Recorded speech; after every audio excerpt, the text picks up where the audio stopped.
Cuidado. Bueno, algo que me interesa mucho, a mí desde que soy muy chica, y trataba de buscar una manera de poder explicarlo, que es muy interesante, es el tema de las preguntas, ¿no? Habíamos tenido una sección en la radio que llamábamos preguntas que afirman. No sé si se acuerdan. Sí. Tratábamos de explicar un poco lo que el mundo cree que son las discrepancias bíblicas. Pero no me gustaría hablar justamente de eso, sino del tema central, que son las preguntas. Hay una forma que los maestros sabemos como forma de evaluación que los estudiantes aprendieron algo. ¿Cómo creen que es?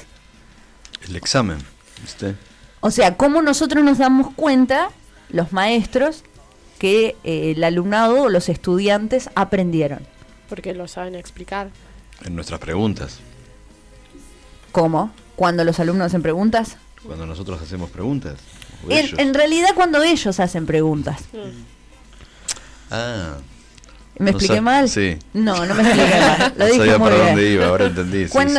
¿Cómo se da cuenta un maestro cuando los Claro. estudiantes entendieron un tema? Cuando empiezan a hacer preguntas sobre el tema. Claro. Porque hay cosas que todavía tienen que ir cerrando y les interesa El tema, claro. el tema. Entonces, yo me preguntaba lo mismo acerca del estudio de la Biblia, ¿no? Cuando el pastor expone la palabra los domingos, ¿se nos generan a nosotros preguntas o es simplemente, bueno, tomo nota, o a veces ni siquiera tomo nota y cierro este tema hasta el domingo que viene que el pastor exponga otra cosa?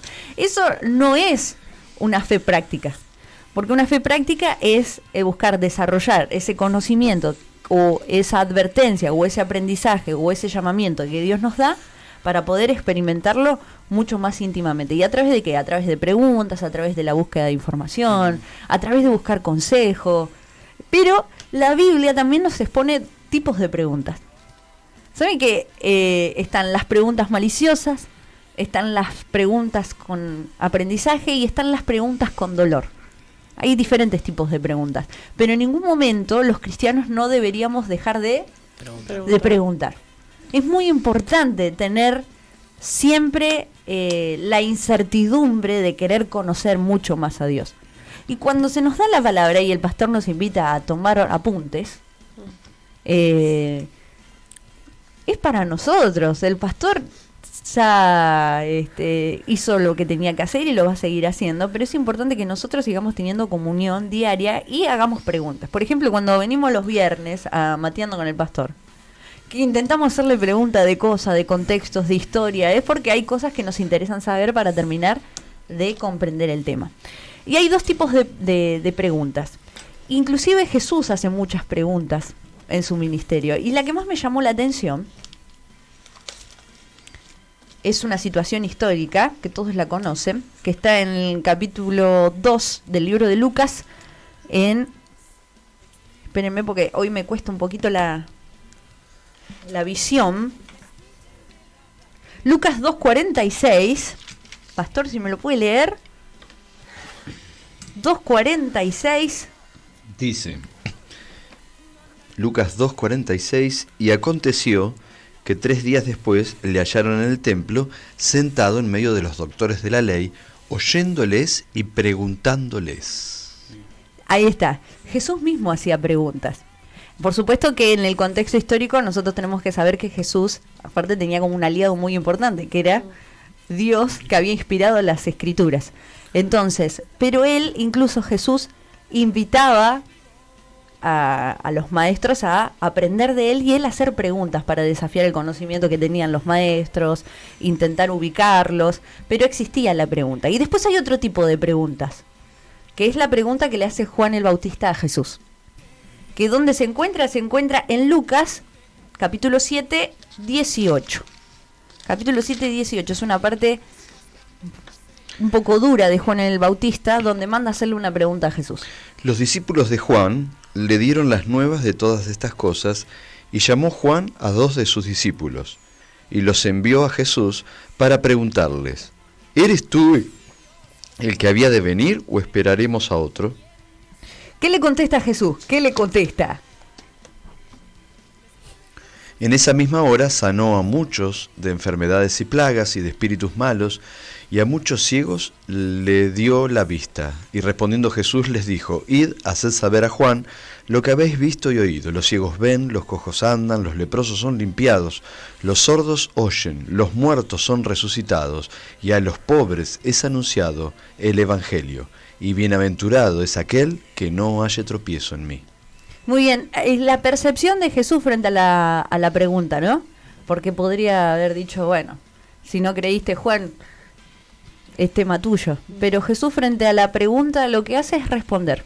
La Biblia en varias ocasiones en el libro de Job nos deja también en claro que estaba dispuesto a responder las preguntas de Job. Job después al final del libro es cuando reconoce que había pecado contra Dios y que necesitaba que Él le enseñe, que tenía que existir preguntas por responder. Y en el caso de Juan es importante darse cuenta que Dios estaba dispuesto incluso frente a un momento de duda de Juan el Bautista a contestar nuestras preguntas. Saben que Jeremías, yo siempre lo planteo, Jeremías 33:3 dice: clama a mí y yo te responderé y te enseñaré cosas grandes y ocultas que tú no conoces. No hay contexto para la pregunta que Dios no pueda responder. Es muy importante hacernos preguntas, porque esas preguntas son bien intencionadas, no para dividir ni para fragmentar, sino para acercarme a Dios, van a ser contestadas. Frente a preguntas de enfermedad, preguntas acerca a veces de cuestiones doctrinales, preguntas acerca de las relaciones, preguntas acerca de lo que Dios siente por mí, preguntas acerca de mi llamamiento, preguntas acerca de cosas de la Biblia que no llego a comprender. Hay una respuesta para todo. La Biblia no tiene miedo a las preguntas, ni al igual que nuestros líderes, ni al igual que nuestros pastores.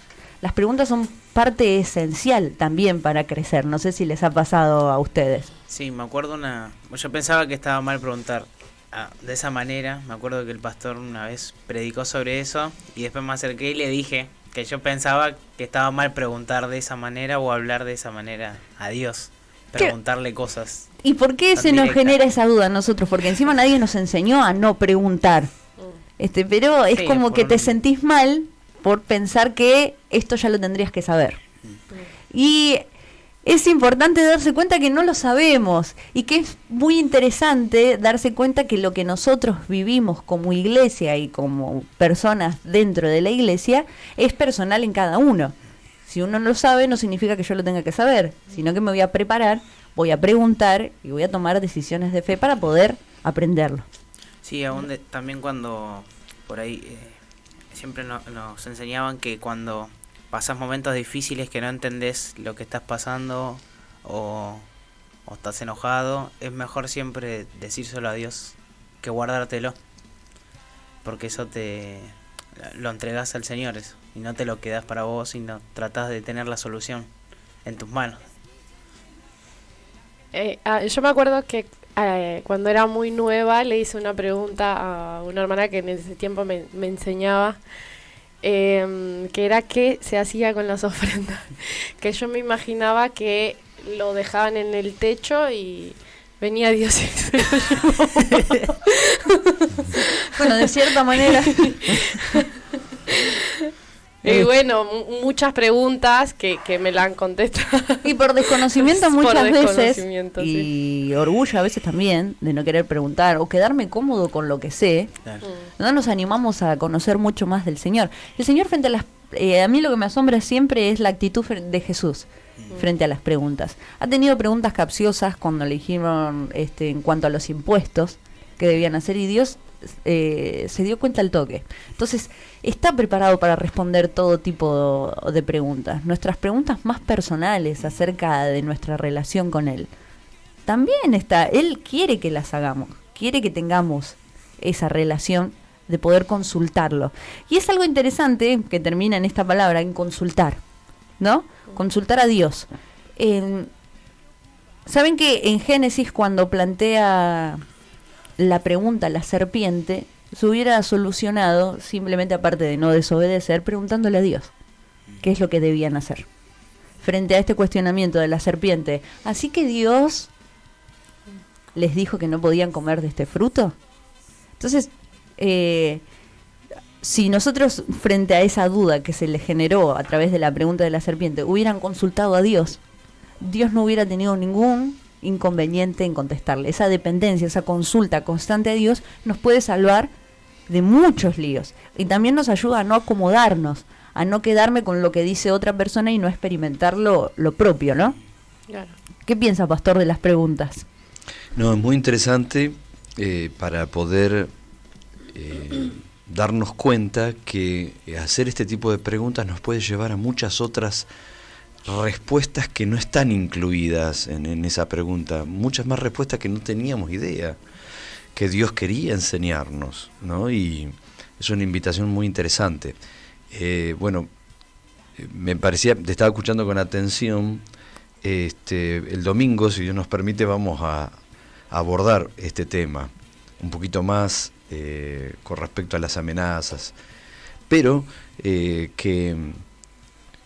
cuando caemos en ese orgullo, como vos decís, de no hacer la pregunta, es porque creemos que somos suficientes para sobrellevar el asunto, o lo damos por segura la respuesta, ¿no? Yo ya sé. En nuestro yo ya sé es muy limitado. A veces no vemos todo el cuadro, ¿no? Entonces, la mayoría de las veces no vemos todo el cuadro. Entonces, esa simplicidad, que no es ser simplón, lo hemos hablado alguna vez, esa simplicidad de acercarnos al Señor y preguntar y dejar nuestro corazón ahí, nos va a salvar siempre. Y nos va a permitir crecer en la relación con Él. Vamos a convertirnos en amigos de Dios, porque vamos a tener respuestas que nunca habíamos preguntado y que nos van a permitir conocer aspectos del Señor que hoy todavía no conocemos por no ir con esa pregunta que tal vez hasta nos da cierta o vergüenza o nos da, no sé, incredulidad, por ejemplo, decir, no, pero yo soy un incrédulo si pregunto Sí, esto. llego, pero o estoy pensando esto, sí. claro. Claro, no. Por supuesto que vamos a recibir respuestas del Señor, hasta de la queja vamos a recibir respuestas. Pero qué bien que hace ir con esa queja al Señor, no ir con esa queja a otros que no lo pueden sobrellevar. Pero el Señor sí. En consejería siempre les decimos a las personas que vienen a consultar o a charlar, es que hagan todas las preguntas que quieran, que por favor, casi lo rogamos, por favor háganos todas las preguntas que quieran, porque es una oportunidad para poder enseñar. Claro, ¿vieron cuando el pastor a veces enseña en una clase especial y dice, ¿alguno tiene alguna pregunta? Que nadie responde. Hay dos conclusiones que pienso que piensa él. O no se entendió nada, o realmente no lo toman como algo serio, ¿no? Que corresponde a hacer preguntas, que es importante. O a veces da vergüenza de decir, si pregunto esto voy a parecer que no sé nada. Claro. Ese pensamiento. Lo que Pero pasa es que todos están pensando eso. Claro. Todos al mismo tiempo. Sí. Pero si uno se anima... Claro, por supuesto que el que pregunta se expone, claro que sí, el que pregunta se expone, pero ¿cuántos de esos que se han expuesto han socavado dudas de toda una clase, de toda una iglesia inclusive? Hay que agradecer a esas personas que se animan, ¿no? Que se animan a preguntar y a plantear el asunto, ¿no? Y tenemos que estar dispuestos a la respuesta también. Claro. Por plantear solamente una pregunta, por plantear, cuando yo tengo una posición ya establecida y no es la de la respuesta, La que quiero. es exactamente lo mismo, es quedarme en esa ignorancia. Hay como el pastor decía, convertirnos en amigos de Dios. La Biblia menciona que Abraham fue amigo de Dios, y Abraham le hizo bastantes preguntas al Señor. Claro. Más en la historia de Sodoma y Gomorra. Sí. ¿Acaso el Dios justo va a permitir? Se atrevió a preguntarme, y vieron que después otra vez le preguntaba a Abraham y dice, con todo respeto te pregunto. La forma de pregunta de Abraham es muy interesante también. No se enoje mi Señor si vuelvo a preguntar si hubiese 10 justos, ¿no? Por amor a esos 10 justos. La paciencia del Señor al responderle a Abraham. Dios mismo lo plantea, ¿no? ¿No le diría yo a Abraham lo que voy a hacer antes de hacerlo? O sea, se habla de del interés de Dios de que Abraham supiera las decisiones que él estaba tomando, ¿no? En el caso de Job, como vos lo mencionás, la respuesta es terrible. Es una respuesta que te pasea por la creación del mundo y del universo, y dónde estabas vos cuando yo lo hice. Así que fue terrible porque es filosófica, espiritual, y ubicó... Apologética, y ubicó a Job terriblemente. Pero si no hubiese hecho eso Job, nosotros hoy no tendríamos el consuelo de las Escrituras. Lo iba a decir el domingo, pero que viene muy bien, hacerle las preguntas al Señor, o ir con nuestros asuntos al Señor, se traduce en que puede Dios producir un avivamiento espiritual en cada uno de nosotros y en toda la iglesia, si la iglesia se anima a hacer esas preguntas. O sea que puede producirse un avivamiento del que creo que lo necesitamos, haciéndonos las preguntas correctas al Señor, o las preguntas que tengamos, pero ir a la fuente, ¿no? Que es Dios. Una forma también interesante, y ya termino, es, por ejemplo, la escuela bíblica, la de liderazgo y la de música están abiertas para poder anotarse, y también es una forma de responder a esas preguntas que uno tiene, ¿no? A partir del conocimiento de la Biblia, a partir del conocimiento de la dirección de los ministerios, de la experiencia de líderes. Así que también es una buena oportunidad para seguir aprendiendo. Y como dice la Biblia, desde el principio a fin, Dios no tiene miedo a las preguntas. Así que está dispuesto a responder, y tampoco se va a asombrar de ninguna. Hay cada pregunta en la Biblia. Claro. Hay cada pregunta en la Biblia, así que quédese tranquilo que Dios no se va a asombrar de nada que usted quiera contarle o preguntarle. Así que bueno, vamos a estar atentos entonces a la predicación del domingo, porque seguiremos con las preguntas entonces. Chicos, vamos a un espacio publicitario y